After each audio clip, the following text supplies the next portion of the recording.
Sahabat channel, ikut langkah-langkah ini kalau sahabat channel ingin memproses balik nama sertifikat di tahun 2021. Langkah-langkah apa saja yang harus kita ambil? Sebelum saya lanjut, jangan lupa like dan tekan subscribe channel ini agar channel saya ini dapat berkembang. Terima kasih. Sahabat channel, pasti kalau kita membeli tanah, pasti kita ingin memproses balik nama sertifikat tersebut. Setelah transaksi kita lakukan, lalu kita terima sertifikat tersebut, langkah yang pertama yang harus kita ambil yaitu mengurus BPHTB.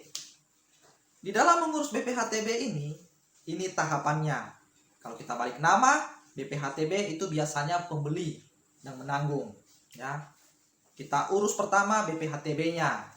Ya, BPHTB dan PBB-nya itu tidak boleh menunggak. Ya, otomatis kalau kita mengurus BPHTB, PBB-nya itu tidak boleh menunggak. Kalau dia menunggak, kita harus bayar dulu, lalu kita urus BPHTB. Nah, setelah kita mengurus BPHTB, ada berkas yang kita ambil. Berkas itu, BPHTB itu ada tercantum jumlah transaksi. Nah, ini yang harus kita bawa ke kantor pajak. Nah, ini langkah keduanya, kita ke kantor pajak untuk mengurus PPH. Nah, ini PPH ini biasanya yang tanggung sebenarnya ini penjual. Kenapa saya katakan penjual? Karena NPWP penjual yang harus dipakai. NPWP penjual.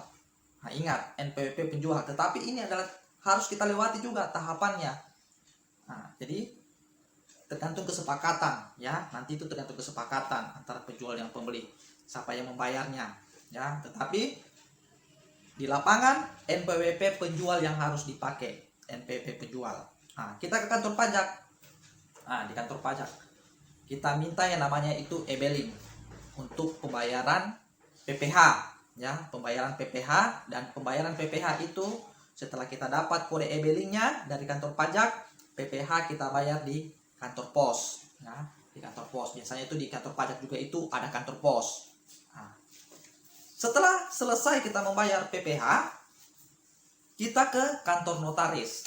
Nah, kita ke kantor notaris membuat akte jual beli. Nah, ini akte jual beli juga tergantung siapa yang menanggung, apakah pembeli atau penjual, itu kesepakatan.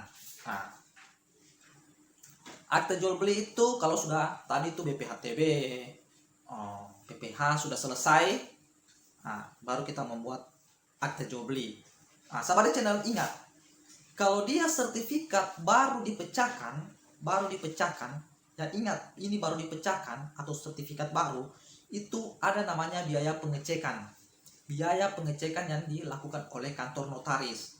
Nah, tetapi kalau dia sertifikat lama yang sudah melewati pengecekan, berarti kita tidak perlu lagi membayar pengecekan di kantor notaris. Ya, itu yang membedakan. Sertifikat baru yang dipecah itu harus lewati pengecekan, tetapi kalau dia sertifikat lama berarti tidak perlu lagi melewati pengecekan. Setelah jadi akte jual beli, sahabat channel, baru kita masuk ke proses balik nama sertifikat di kantor BPN.